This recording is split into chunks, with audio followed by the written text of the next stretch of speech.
araw po sa ating lahat and have a blessed day po. So, ang ating pong topic ngayon is about po sa tanong ng isa nating followers. So, inuuna ko po yung mga tanong ng ating mga followers po, ano po, para at least maka-adapt. Marami din makaka-adapt sa mga tanong nila. Kasi magaganda po talaga. So, ang tanong ng isa nating followers ay ganito. Sabi niya, Sir, paano po ba ang galawang officer? Di ba, ang ganda ng tanong. Simple siya, pero punong-puno ng kaalaman na tanong. Paano po ba ang galawan ng officer? Magandang tanong. Yan. So, una, para po sa akin, nagbigay po ako ng 4 kung paano ang officer dapat gumalaw. Hindi ibig sabihin yung galawan lang ng angas, ng forma, ganyan. Sabihin ng galawan, paano mo i-handle ang pagiging isang officer? How do you manage your people? How do you handle responsibility? Yan po yung mga galawan. Hindi lang po sa totoo naman, di ba sabi nga po, action speaks louder than words. So, una po, your physical appearance. Paano ka gumalaw sa appearance mo? Ano yung kasuotan mo? Nakikita ba sa iyo yung pagiging isang professional? Not to the point na degree holder ka. Ibig sabihin, kaiga-igaya ba? Is it acceptable to become an officer with your appearance? Kasi marami po, hindi naman lahat. May mga officer din ako before na talaga naman kumanuot ng mga damit, hindi nagpa-plancha, lukot-lukot, harap sa formation, hindi ba lang nakaayos ang uniforme, unless kung iyan ay nagja-jogging. Kasi kung minsan po talaga umarap ako sa formation ko pag ako'y nag-briefing sa morning po, kasi ang routine ko every morning talaga pong nagja-jogging po ako. Ginawa ko ng lifestyle ko po yun. So every morning yan, alis ako dito sa office ko ng mga before mag-5. So tatakbo ako, malapit lang po dito sa amin. So after nun, babalik ako, nakapang-attire pa ako ng pag-jogging. So yun, pwede po yun. Kasi kumbaga alam naman nila, kanina ka pa nagising ng maaga, nag-jogging, nag-extend ka ng effort mo. Kasi kailangan physically fit din po tayo as mga officer. Kasi sabi nga, ang kaalaman natin, nasa katawan natin yan. Ang utak nasa utak natin. Paano kung mahina ka? Matalino ka nga, hindi ka naman makagalaw.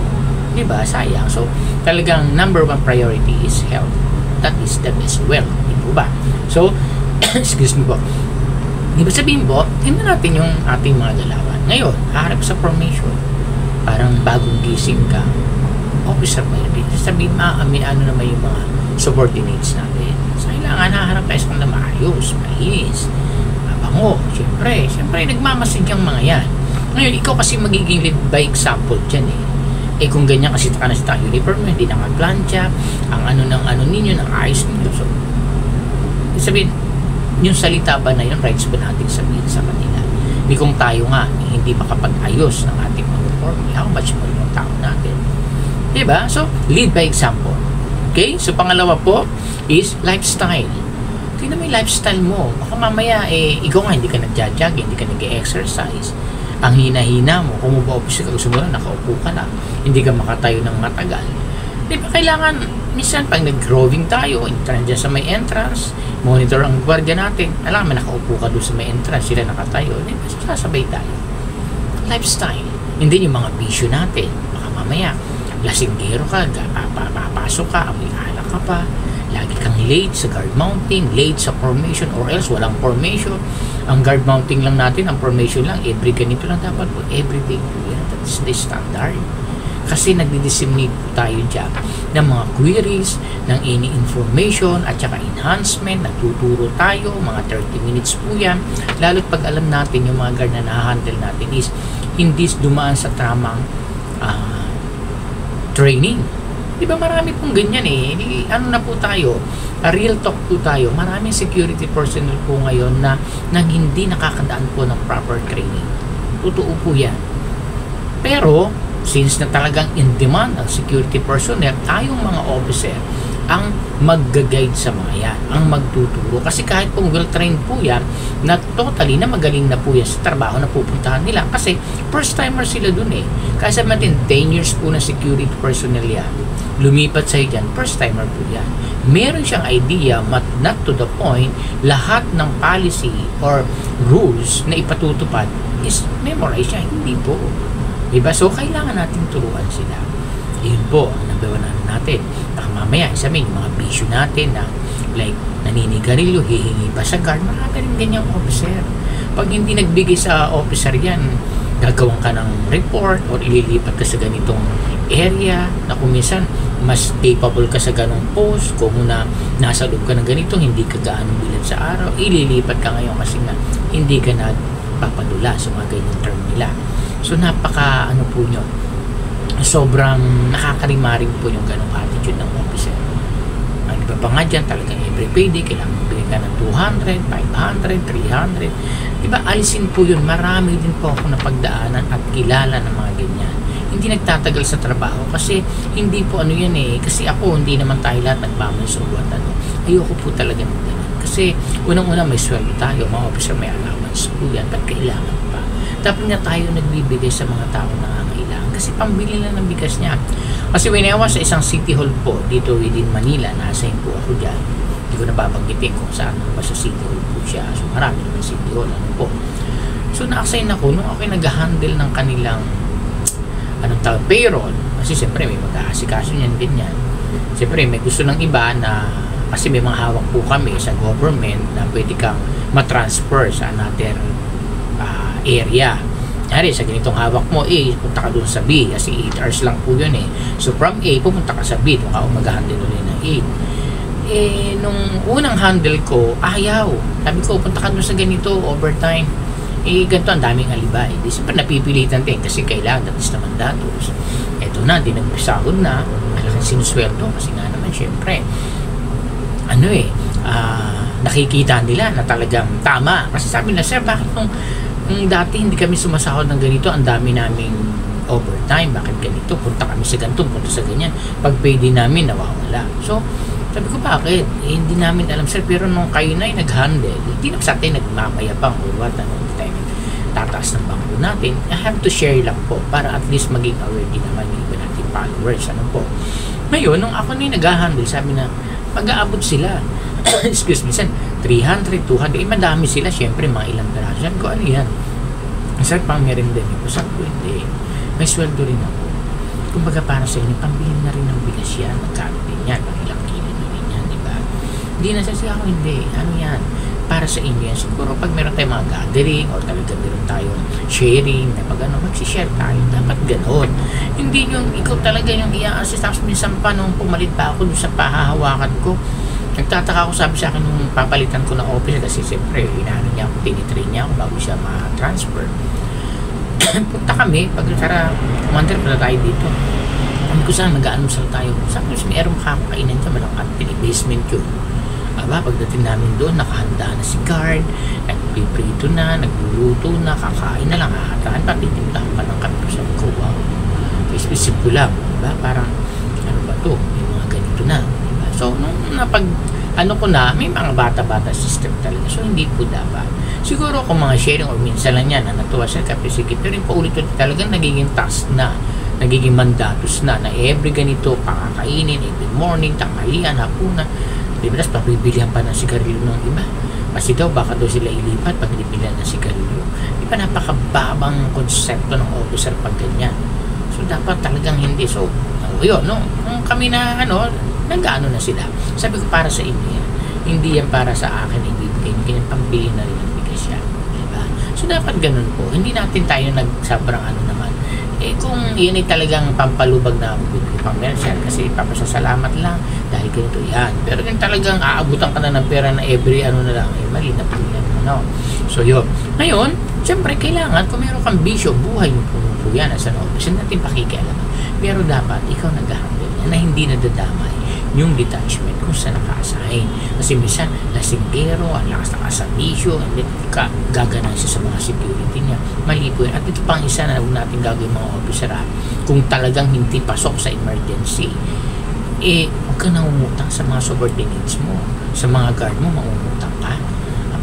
Napaka po niyan, mawawala yung credibility mo bilang officer. Siyempre, pag napapautang ka ng subordinate mo, parang utang sa amin yan diba? Pero hindi ko sinasabing masamang mangutang sa subordinates. Kung emergency, baka naman meron kayo, di babalik ko. Hindi yung talagang every utang dito, utang doon sa mga guard. Minsan nababalitan ko pa ibang officer, marami pang utang sa amin yan, ganito, diba? Wag. Kasi medyo mawawala, talagang mawawala ang pagiging credible as an officer po pag ganyan. Okay? So, una po natin ha, physical appearance. Pangalawa po is yung lifestyle natin. Pangatlo po is yung intellectual capacity. Dapat po punong-puno tayo ng kaalaman. Kasi tayo nagtuturo, dapat nagbabasa tayo ng mga books, so anong pwede natin ito. Hindi lang more on trabaho. Dapat syempre tinuturuan din natin sila about financial. Kasi ang daming security personnel. Kaya may mga vlog po akong gagawin dyan na hindi naman puro tayo sa trabaho lang, puro sila. Dapat about the financial, pinag-uusapan din po. Kasi yun yung mahalaga eh. Bakit tayo naghahanap buhay, di ba? Financially. Tapos hindi natin kayang i-manage ang financial natin. Excuse mo. Ang daming magagalit. Ang daming malalaki ang sweldo ng mga security person, and yet bound sa utang. Kasi nga, hindi sila financial literate. Dapat marunong po tayo dyan. At tayong mga officer, gumagawa tayo ng design sa mga tao natin, paano gagaan? Di ba kasi imsan, ang problema po, mangungutang, walang pamasahe, walang pangkain. Totoo po yan. Ang dami, di ba, alam niyo po yan sa mga kapwa security person, kung di may follower man po tayo na hindi security personnel, alam niyo po yan, di ba? So, marami pong card na magpapatunay po dyan. So, kami, ibablog ko rin po, so, nagkikreate po kami. Meron kaming tinatawag na umpukan dito sa detachment po namin. Sa amin lang yun. Para kung may hihiram, ganito, pero isiset ko po yung vlog po dyan. So, more or less po ngayon, ang aming pong total ng aming pong umpukan na is nasa 100 plus na po. 100K. Yan. Nag-start po kami is December. So, 101 something na po yung aming umpukan. So, kailangan maayos din po ang mag-handle. So, ako po yung nag-handle. No? Kailangan kasi yung trust makuha mo sa mga tao yan na huwag mo silang dadayain. Huwag pagsasamantalahan yung pagiging subordinate mo. Kasi parang iba kasi yung ginagawa ng ibang officer, pinagsasamantalahan yung kahinaan ng mga subordinate. Although, hindi kahinaan kasi subordinate mo yan natural. Susunod yan kahit na. Pero dapat maipakita natin yung punyong tiwala nila. Kami open po, transparent po yun. Kung ano yung ginagawa namin sa susunod na vlog ko po. Ito muna yung pag-usapan, ano ba yung galawan ng isang officer? Kasi pag gano'n, nakikita ka na pagdating sa pera, pagkakatiwalaan ka, iyon yung galawang malupit ng mga officer na hindi ka pagtikipit mo sa pera, may mga bigayan dyan o may mga ganito, ano yung officer, makikihati, makikisaluwag. Kung yan ay para sa kanila, which is legal naman yan, ay binibigay ng company for them, hayaan na natin. Lalo yung mga iba na siyempre, sweldo lang, magkano lang, para sa kanila, hindi makikihalo pa ang officer para lang bigyan, ganito, wag po. Kailangan alam natin kung saan tayo, kaya natin i-handle yung mga sitwasyon. Po. So next, yung tinatawag na intellectual capacity na ibig sabihin, may kaalaman ka. Not only doon sa galing mo, dapat financially marunong ka din. May pera ka, hindi lang officer, hindi yung lagi kang wala, kapus ka, nangungutang ka. Ano yung kaalaman meron ka? Ang tali-talino mo magturo, ang galing-galing mo sa mga ganito, mag-11 GO ka. Bakit yung 11 GO ba? Pagkabisado mo, may mas i-apply mo, makakain mo ba yan? Di ba? Hindi. Ibig sabihin, tutulungan ka sa trabaho, pero not to the point, may enhance yung capacity mo sa pagdating sa kaperahan. Natural. Kailangan maraming pera para makakatulong tayo. Okay?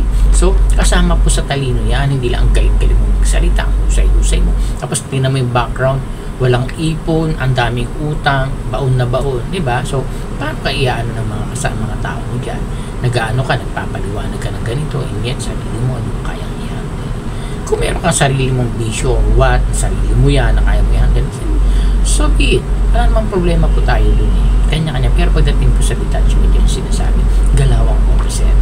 Okay, ang last po, para po sa akin, ito po sa akin lang opinion, which is talagang dapat, dahil sa akin ginagawa ko din to, is yung detachment natin. Anong ba yung itsura ng detachment mo? Paano ba ang galawan ng mga tao? Kasi galawan nila, galawan mo din officer yan. Kung mahina ang tao mo, mahina ka din. Diba? So, yun ang mga galawan. Pag mahusay yan, alam ang may sistema kang binil dyan na ginagawa nila. Pag gumalaw yan ng maayos at tama talaga, galawan ng isang officer yan. Kaya makikita po dyan, makita maayos ba yung inyong opisina, maayos ba yung mga post ng kasama mo. Kasi yung mga post namin na iba namin guard talagang, lalo sa detachment po namin dito, ang lilinis talaga, nakita ko sabi ko, tinutulang ko sana, ayusin natin yung table natin dyan kasi entrance yan. Kasi sabi ko nga, ang surroundings natin, it should reflects to our capacity bilang mga security personnel. Pag masalaula, pangit yung term po, sorry for my words, ang tugyot ng area mo, sabihin niyan, itong mga guard na to, dito talaga maayos magtrabaho. trabaho. Kasi simple lang, adiktit lang ng mga hindi maayos. May binabalutan nila ng niya, tinutulong ko, sige, ganito gawin natin, ano pa yung mas maganda. Yung pagkikatok sa mga post nila, wow, okay yung area nyo talagang well equipped, may mga corkboard kayo dyan, nakalagay talaga yung mga well arranged talaga. Diba? Kasi tinuturo ko sa kanila, sabi ko, maging malinis kayo sa surroundings ninyo. Kasi nagre-reflect po sa inyo yan. Hindi lang po muna, guard ka, hindi ka na marunong mag-yan, ka pwede magpunas yan. Hindi ka naman busy, konting linis lang naman. Di sabihin, lahat linisin mo, punasan mo yung mga, hindi, area mo lang yan lit-lit lang. Hindi, habang hindi ka busy, nakamonitor ka naman, konting punas, konting arrange, di ba? At ang mga, nila, talaga mga lagbok na may binabalutan pa ng plastic, di ba? Dapat may pagmamahal sa lahat ng trabaho para sa company na kung saan tayo naka-assign. Di ba? Yun ang mga tunay na galawan ng officer. Makikita yan. Yung pinakalasyon po ng detachment natin. Pag maayos, mahusay, talagang punong-puno ng kaalaman, galawan ng isang mahusay na officer. Yan. Maraming salamat po kayo po. Nakatulong po tayo po sa nagtanong sa atin at sa mga followers natin. Kaya po tayo mga officer, gumalaw na po tayo ng tamang galawan ng isang officer. God bless po, hindi na po tayo.